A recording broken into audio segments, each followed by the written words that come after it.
अस्सलाम वालेकुम, welcome back to YouTube. उम्मीद करता हूँ आप सब खैरियत से होंगे एंड आई होप कि आपने प्लेलिस्ट की रीसेंट क्लासेस रिवाइज कर ली होंगी। अगर आपने नहीं की तो आई रिकमेंड कि एक बार कंप्लीट या जो भी आपकी क्लासेस रिमेनिंग है उन क्लासेस को अटेंड कर लें, क्योंकि आज की क्लास के अंदर हम नया टूल सीखने वाले हैं। इस पैनल के अंदर से हमने कुछ टूल स्टडी किए थे और रिमेनिंग टूल में से एक टूल हम आज की इस क्लास के अंदर कवर करेंगे और इसका नाम है फ्री ट्रांसफॉर्म टूल। यहाँ पर आपको मिलता है फ्री ट्रांसफॉर्म टूल। अगर आप इसके ऊपर राइट क्लिक करें तो इसके अंदर हमारे पास एक फ्री ट्रांसफॉर्म टूल आता है जिसका शॉर्टकट ई है। एंड सेकंड हमारे पास पपेट वार्प टूल आता है। इन दोनों टूल्स को आज की इस वीडियो के अंदर हम कवर करेंगे। सबसे पहले हम आते हैं फ्री ट्रांसफॉर्म टूल पर। फ्री ट्रांसफॉर्म टूल क्या करता है? अब लेट्स से हमने ट्रांसफॉर्म करने के लिए, जाहिर सी बात है, हम ट्रांसफॉर्म का मतलब यही होता है कि हम एक किसी भी शेप, किसी भी ऑब्जेक्ट को ट्रांसफॉर्म कर सकें, यानी उसकी विड्थ एंड हाइट के अंदर चेंजेस ला सकें। यहाँ अगर हम एक रेक्टेंगल ड्रॉ करते हैं, वैसे तो हम जनरली सिलेक्शन टूल की मदद से भी अपने ऑब्जेक्ट्स को ट्रांसफॉर्म करते हैं, लाइक उनकी हाइट विड्थ चेंज करते हैं, उनको रोटेट कर सकते हैं, राइट। सिलेक्शन टूल की मदद से जब कर सकते हैं तो why do we need this tool? हमें एक्स्ट्रा फ्री ट्रांसफॉर्म टूल की ज़रूरत क्यों है? चलिए देखते हैं। अगर हम इसके ऊपर क्लिक करें फ्री ट्रांसफॉर्म टूल के ऊपर, तो यहाँ पर कुछ एक्स्ट्रा ऑप्शंस इनेबल होते हैं। इन ऑप्शंस के अंदर हमारे पास 4 ऑप्शंस हैं, जिनके अंदर सबसे पहले कॉन्स्ट्रेन आता है। कॉन्स्ट्रेन क्या करता है? हमारे सिलेक्शन को, हमारे इस ऑब्जेक्ट को विड्थ एंड हाइट इसकी लॉक कर देता है, यानी प्रोपोर्शनल कर देता है अगर हम इसको इस तरीके से ट्रांसफॉर्म करते हैं। वैसे आपको शिफ्ट प्रेस करना पड़ता है सिलेक्शन टूल की मदद से। जब आप करते हैं तो शिफ्ट प्रेस करके रखना पड़ता है, तो ही विड्थ एंड हाइट आपकी लॉक होती है, यानी एक ही रेशो से ट्रांसफॉर्म होती है। लेकिन यहाँ पर देखें, मैंने शिफ्ट प्रेस नहीं किया। यहाँ अगर आप की स्ट्रोक्स चेक करें तो अब मैंने शिफ्ट यहाँ पर लीव कर दिया है और शिफ्ट छोड़ने के बाद मैं इसको ट्रांसफॉर्म कर रहा हूँ। तो क्योंकि हमने इसको कॉन्स्टेंट कर लिया है, इसकी विड्थ एंड हाइट लॉक कर लिया है, तो इस सूरत में ये प्रोपोर्शनली रिसाइज हो रहा है। नेक्स्ट, अगर हम इसके कॉन्स्टेंट को ख़त्म कर दें और फिर ट्रांसफॉर्म करें तो देखें ये फ्रीली ट्रांसफॉर्म हो रहा है, जिस तरीके से हमारे पास सिलेक्शन टूल की मदद से होता है। उसके बाद यहाँ पर हमारे पास एक छोटा सा एंकर पॉइंट कह लें या एक ओरिजिन पॉइंट होता है। ये पॉइंट हमारे पास यहाँ पर बिल्कुल सेंटर में है। अगर हम इसको कहीं भी रिप्लेस कर लेते हैं, मैंने इसको यहाँ पर रख दिया और उसके बाद अगर हम इसको रोटेट करें तो देखिए ये छोटा सा जो पॉइंट है सियान कलर का, ये पॉइंट डिसाइड करता है कि आपकी शेप का ओरिजिन क्या होगा, किस पॉइंट से आपकी शेप रोटेट होगी। मैं इसको कहीं भी रिप्लेस कर दूं तो उसके बाद जब इसको रोटेट करेंगे तो ये उस पॉइंट के अराउंड रोटेट होगा। आई होप यहाँ तक आपको ये समझ आया होगा। Let's delete this shape. मैंने यहाँ पर डिलीट किया और यहाँ पर एक छोटा सा टेक्स्ट ले लेते हैं। Let's say we have Illustrator. इसको हम शिफ्ट प्रेस करके रिसाइज करेंगे। फ़ॉन्ट कर देते हैं कोई भी अच्छा सा, जनरली मॉन्स्ट्रेट यूज़ किया जाता है। So we have this text here. हमारे पास यहाँ पर टेक्स्ट है। टेक्स्ट लेने के बाद हम यहाँ पर इसको एक्सपेंड करते हैं। एक्सपेंड करने से क्या होता है कि हमारे पास एक्सपेंड होने के बाद ये ऑब्जेक्ट फिल या स्ट्रोक में कन्वर्ट हो जाता है। तो हमने जब इसको एक्सपेंड किया उसके बाद हमारे पास ये कन्वर्ट हो गया शेप्स के अंदर। लेट्स सी, हम अगर इसको स्ट्रोक करना चाहें तो स्ट्रोक भी कर सकते हैं और इसको वापस फिल में कन्वर्ट भी कर सकते हैं। और ये अब शेप है, हम इसको एडिट करके टेक्स्ट चेंज नहीं कर सकते। So we have text here. अब देखते हैं फ्री ट्रांसफॉर्म के अंदर नेक्स्ट हमारे पास क्या है, पर्सपेक्टिव डिस्टोर्ट टूल। हमारे पास एक और टूल आता है पर्सपेक्टिव ग्रिड टूल। इसको हम आगे की क्लास के अंदर इंशाल्लाह स्टडी करेंगे कंप्लीट डिटेल्स के अंदर, और पर्सपेक्टिव के जितने भी रूल्स होते हैं वो सब स्टडी करेंगे। बट आज की क्लास के अंदर थोड़ा सा इसकी बेसिक समझते हैं कि पर्सपेक्टिव टूल क्या कर रहा है। यहाँ पर अगर हम क्लिक करके ड्रैग करते हैं तो सी दोनों तरफ से इक्वली इसको स्ट्रेच कर रहा है। अगर हम वापस इसको ड्रैग करते हैं तो ये इस तरीके से वापस स्ट्रेच हो रहा है। तो ये हमें कुछ इस तरह का इफेक्ट दे रहा है। दोबारा से अगर हम इसको अंडू करके कंट्रोल जेड से हमने अंडू किया और दोबारा हम इसको पर्सपेक्टिव टूल लेकर अगर हम इसको अप एंड डाउन स्ट्रेच करते हैं तो यहाँ पर हमारे पास कुछ इस तरह का इफेक्ट आ गया, राइट। अंडू करते हैं, दोबारा ट्राई करते हैं इसको पर्सपेक्टिव टूल लेकर, यहाँ से इस तरफ से ड्रैग करेंगे और यहाँ से इसको डाउन करेंगे तो ये चीज़ हमारे पास कुछ इस तरह से बन रही है। अब इस टूल का इस्तेमाल हम सिंपल ऑब्जेक्ट्स पर भी कर सकते हैं, लाइक किसी भी टाइप की शेप के ऊपर हम इसका इस्तेमाल करके इसको अपने हिसाब से एडजस्ट कर सकते हैं। अगर दोबारा से इसको देखें तो मैं इसको यहाँ से यूँ ड्रैग कर देता हूँ, अप साइड में इसको इस तरीके से कर देता हूँ, तो इट सीम्स लाइक कि हमारे पास ये ऑब्जेक्ट यहाँ पर सरफेस के ऊपर पड़ा हुआ दिखाई देता है। लाइक इस टाइप का इल्यूजन हमारे पास क्रिएट हो गया है। इसको स्ट्रेच करके अगर हम इसको एडजस्ट करें तो ये हमारे पास कुछ इस तरह का इफेक्ट दे रहा है। हम यहाँ पर एक और टेक्स्ट लेंगे, वी से इट ट्यूटोरियल,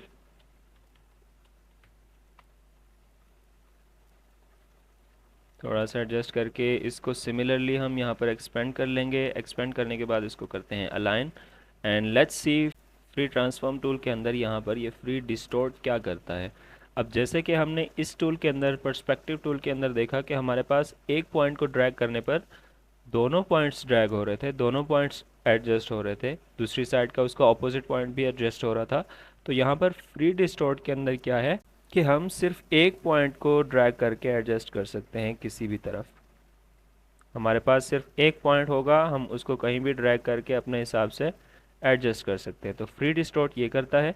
पर्सपेक्टिव डिस्टोर्ट क्या है कि हमारे पास दोनों पॉइंट्स, दोनों ऑपोजिट पॉइंट्स वर्क करते हैं, एंड फ्री डिस्टोर्ट के अंदर जो पॉइंट हम लेकर ड्रैग करेंगे, उसको एडजस्ट करेंगे अपने हिसाब से, तो सिर्फ हमारे पास वही पॉइंट एडजस्ट होगा, वही पॉइंट ड्रैग होगा। यहाँ पर हमने इसको सिलेक्ट किया एंड वी से हम इसको थोड़ा सा इस तरफ कुछ इस तरीके से एडजस्ट करते हैं। इसको जितना हम अपने हिसाब से एडजस्ट करना चाहें कर सकते हैं, जब तक कि हमारे पास ये कंप्लीट प्लेन या जो भी हम डिज़ाइन करना चाह रहे हैं अपने माइंड के हिसाब से, तो हम इसको इस तरीके से एडजस्ट करके अपना डिज़ायर्ड लुक दे सकते हैं।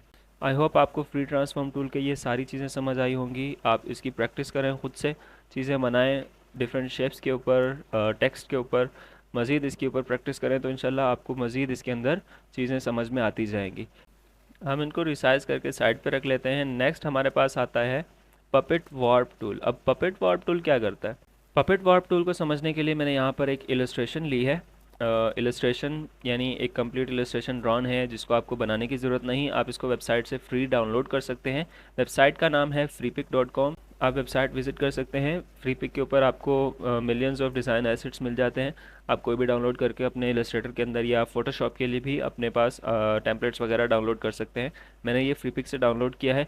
अब लेट्स सी कि हमारे पास पपेट वार्प टूल क्या करता है। जैसे ही मैंने इस ऑब्जेक्ट को सिलेक्ट करके रखा और पपेट वार्प टूल के ऊपर क्लिक किया तो यहाँ आप देखेंगे कि इसके इस शेप के अंदर कुछ पॉइंट्स ऐड हो गए हैं। अगर मैं जूम करके आपको दिखाऊं, यहाँ पर ब्लैक पॉइंट्स ऐड हुए हैं। अब हमने डिसाइड करना है कि ये ब्लैक पॉइंट्स हमने कहाँ देने हैं, कहाँ नहीं देने। लेट्स से हम इनको, इन्हीं पॉइंट्स को हम एडजस्ट करने की कोशिश करते हैं ड्रैग करके। तो हमारे पास ये टूल क्या कर रहा है कि इनको, इसकी शेप के अंदर कोई भी ट्रांसफॉर्मेशन कर रहा है। लाइक हम जैसे इसको मूव करना चाहें इजीली इस तरीके से कर पा रहे हैं, राइट। पपेट वार्प टूल इस तरह से आपके इस ऑब्जेक्ट को एडजस्ट करने में मदद देता है। अंडू करते हैं कम्प्लीटली।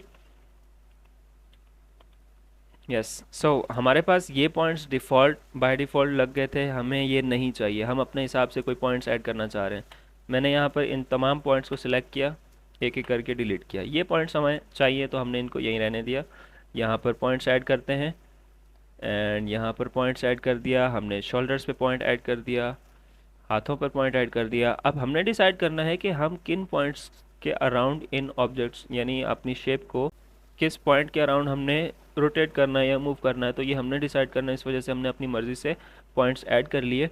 ये आपकी सिंपल इलस्ट्रेशन भी हो सकती हैं, आपकी कॉम्प्लेक्स इलस्ट्रेशंस भी हो सकती हैं, और आप उनको इस तरीके से पपेट वार्प टूल से थोड़ा बहुत ट्रांसफॉर्म कर सकते हो। तो यहाँ पर मैंने शोल्डर को थोड़ा एडजस्ट करना था। लेट्स से हमारे पास ये शोल्डर थोड़ा बाहर नज़र आ रहा है, ये अंदर की तरफ है, तो हम इसको एडजस्ट कर सकते हैं। थोड़ा सा डाउन कर लें। सी, अगर हम हाथों को रोटेट करना चाहें या हाथों की मूवमेंट्स देखना चाहें तो हम ये कर सकते हैं। इसके अलावा अगर हम एल्बोज़ ऐड कर रहे हैं तो यहाँ पर हमने पॉइंट्स ऐड किए, इस टाइप के एल्बो के थ्रू भी इसको एडजस्ट कर पा रहे हैं। सो अगर हम इन पॉइंट्स को डिलीट कर दें, we have these points. Head rotate करना है हमने कर लिया, हमने फीट को रोटेट करना है कर लिया। सो इस तरह से पॉइंट्स ऐड करके आप इसके अपने ऑब्जेक्ट के साथ प्ले अराउंड कर सकते हैं। ज़रूरी नहीं कि फ्री ट्रांसफॉर्म में या इस पपेट वार्प के अंदर आप इन्हीं मूवमेंट्स को ट्राई करें। ये मूवमेंट्स वैसे जनरली समझाने के लिए हैं। इस टाइप के कुछ भी, फॉर एग्जांपल आपने कुछ कैरेक्टर डिज़ाइन किया या कोई भी चीज़ इलस्ट्रेट की और उसके बाद आपको उसके अंदर थोड़ी बहुत चेंजेस करनी है, तो बजाय उन तमाम शेप्स को उठा के एडजस्ट करने के, फॉर एग्जांपल मैंने ये कैरेक्टर डिज़ाइन किया या हमने फ्रीपिक से डाउनलोड किया एंड हमें इसका पोज ऐसा चाहिए कि ये कुछ डिफरेंट मूवमेंट्स में हो। फॉर एग्जांपल हम कहते हैं कि इसके फीट थोड़े वाइड ओपन होने चाहिए, जैसे हमारे पास पहले थे वो क्लोज थे, हमारे फीट हमें वाइड ओपन चाहिए तो हमने कर लिए। हैंड्स वाइड ओपन चाहिए थे, हमने हैंड्स ओपन कर लिए। इसका हेड इस तरफ रोटेट करना है तो वो कर लिया। अगर हम शोल्डर्स को डाउन करना चाह रहे हैं या अप करना चाह रहे हैं, तो ये इस टाइप की कोई भी मूवमेंट्स हम अपने कैरेक्टर्स के अंदर या इलस्ट्रेशंस के अंदर करना चाहें तो वो हम इस तरीके से पपेट वार्प टूल की मदद से इजीली कर सकते हैं। इसके अंदर एक और चीज़ है, यहाँ पर अगर आप देखें इसके अराउंड जब आप कर्सर लेकर आते हैं इस सर्कल पर, तो इस सर्कल के ऊपर आपके पास एक रोटेट का ऑप्शन आता है। अगर आप इसके ऊपर क्लिक करते हैं, इसको ड्रैग करते हैं, तो किसी भी तरफ आप इसको रोटेट कर सकते हैं। लेट्स से मैंने यहाँ पर ये पॉइंट लिया और इसको मैं रोटेट करता हूँ तो सी ये कुछ इस तरीके से रोटेट हो रहा है। अगर इसको रोटेट करना चाहें तो यहाँ पर ये भी रोटेट हो रहा है। हर पॉइंट पर ये ऑप्शन मिलता है, तो हम इसको अपने हिसाब से जैसे भी चाहें इसको रोटेट करके एडजस्ट कर सकते हैं। प्ले अराउंड विद इट, आप इसके साथ कोई भी मूवमेंट्स करके इसकी प्रैक्टिस कर सकते हैं। इजी है, बहुत सिंपल सा है, लेकिन बहुत काम का है। जब आप कॉम्प्लेक्स इलस्ट्रेशन ड्रॉ करते हैं तो जनरली अगर आप उसके अंदर कोई चेंजेस करनी हो या उसको थोड़ा बहुत पोज के अंदर डिफरेंस लाना हो या उसके अंदर या उसको जैसे भी ट्रांसफॉर्म करना हो, तो आप इस टूल की मदद से बहुत आसानी से कर सकते हैं। तो आई होप यहाँ तक आपको तमाम चीज़ें समझ में आ गई होंगी। इनकी प्रैक्टिस करें, आप जितना इनके साथ प्ले अराउंड करेंगे उतना आपको खुद से समझ आएगा। मेरे समझाने का मतलब सिर्फ यही होगा कि आप इसका प्रैक्टिस करना स्टार्ट करें। सीखेंगे आप तब जब आप प्रैक्टिस स्टार्ट करेंगे। तो डू प्रैक्टिस इट वेल, अपने हिसाब से डिफरेंट इलस्ट्रेशंस डाउनलोड करके।